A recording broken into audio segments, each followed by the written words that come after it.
जय हिंद। दानिश सिद्दीकी की मौत को लेकर रवीश कुमार ने एक फेसबुक पोस्ट लिखा है, माफ़ कीजिएगा मातम पत्र लिखा है। जब इसका कोई रिश्तेदार मरे उसके बाद ये मातम ना मनाए, ये कैसे हो सकता है।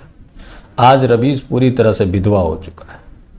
यही रोहित सरदाना की जब मौत हुई थी तो इसने कहा था कि सरकार को अपने पत्रकारों का ख्याल रखना चाहिए। यही रवीश कुमार आज लोगों से दुहाई दे रहा है, छाती पीट रहा है, विधवा विलाप कर रहा है, क्योंकि इसके रिश्तेदार का निधन हो गया है। ये अपने रिश्तेदारों का नाम भी नहीं ले पा रहा, क्योंकि जो मारने वाले भी हैं वो भी रवीश के रिश्तेदार है, और जो मरने वाला है वो भी रवीश का रिश्तेदार है। रवीश ने जो पोस्ट लिखा उसमें जो इंटरेस्टिंग बातें थी कि आपने हमेशा साहस को चुना। उसने साहसी काम क्या किया था कि उसने हिंदुओं की जो मौतें हुई उनकी तस्वीरें खींचकर बेची, जिसके लिए जीते जी भी हजारों रुपए कमाए, मरने के बाद भी वो बिक रहा है। भारत की छवि को हमेशा धूमिल किया, भारत की गलत छवि पेश करके हमेशा पैसे कमाए, और ये रवीश के लिए साहसिक काम कर रहा था। खैर, रवीश के लिए यही लोग साहसी हो भी सकते हैं। उसके बाद रवीश ने बताया कि वो शहीद हो गए। क्या उसे भारत सरकार ने रिक्रूट करके भेजा था या किसी कमांडो ऑपरेशन का हिस्सा था वो?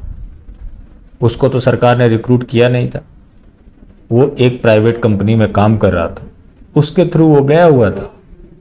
फिर उसने शहादत जैसी कौन सी काम की? गोली चल रहा था, बीच में खड़ा हो गया, वहां से वो रिपोर्टिंग कर रहा था, तो यहां से ये रवीश ने इसको शहीद बता दिया।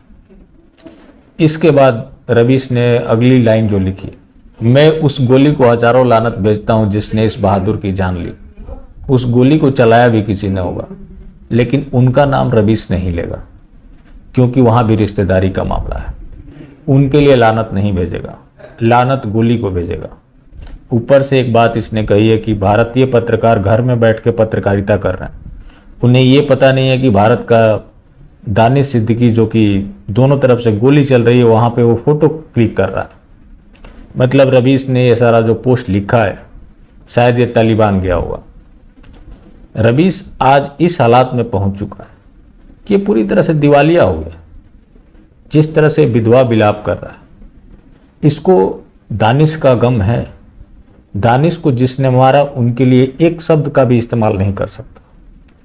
ऐसा लग रहा है कि मानो दानिश को भारत के किसी ने मारा हो, भारत के किसी राइट विंगर ने मारा हो। अगर वो भारत में मर गया होता तो यहां तो हल्का मच गया होता। यही लोग हैं।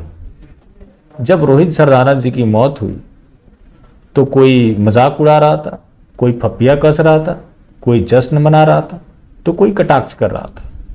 लेकिन बात जब अपने पे आई तो उसको बहादुर योद्धा पता नहीं कौन कौन सी उपाधि देंगे, जिसका काम एकमात्र था देश की छवि को बर्बाद करना, हिंदू घृणा, जिसने मरे हुए लाशों को तक नहीं बख्शा ताकि वो उससे पैसा कमा सके। खैर, एक मोमिन का अधिकार भी। जो मोमिन अपने मुल्क पाकिस्तान ना जाके भारत में रह गया, भारत का वो by birth and by choice citizen, फिर उसको इतना तो अधिकार बनता ही कि वो कुछ भी करे।